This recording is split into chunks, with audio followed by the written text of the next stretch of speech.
आगे मैया का रे? हमरा एगो लड़की बड़ी पसंद हो मैया। कहाँ है रे? देखी ना वीडियो कर के लैली मैया, मोबाइलवा में देखी ना गे हमरा बड़ी पसंद है, एकदम हीरोइनी लागे तो मैया। तो वो हमार सेवा हुआ करते रे, हैं? हीरोइनियन वो अपने खाली वीडियो बनावे में रहता बाबू। देखियो लाओ दिखाओ।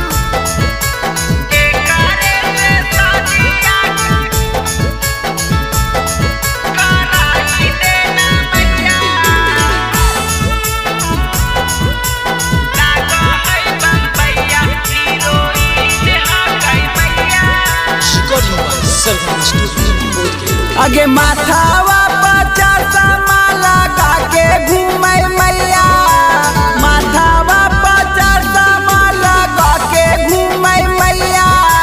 लागो है बम्बैया हीरोइन है गे मैया, लागो है बम्बैया हीरोइन है गे मैया।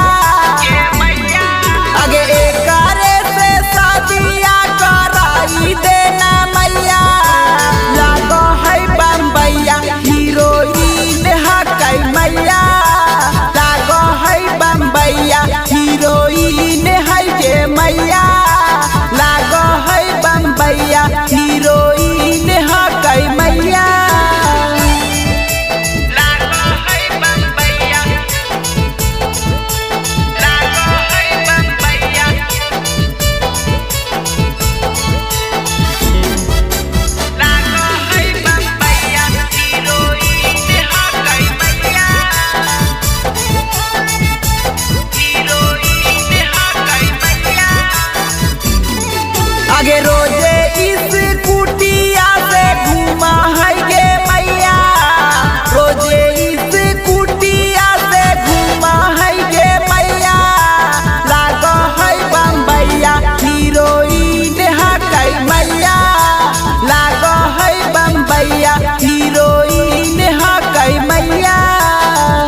Recording by Sargama Studio, Bodh Gaya.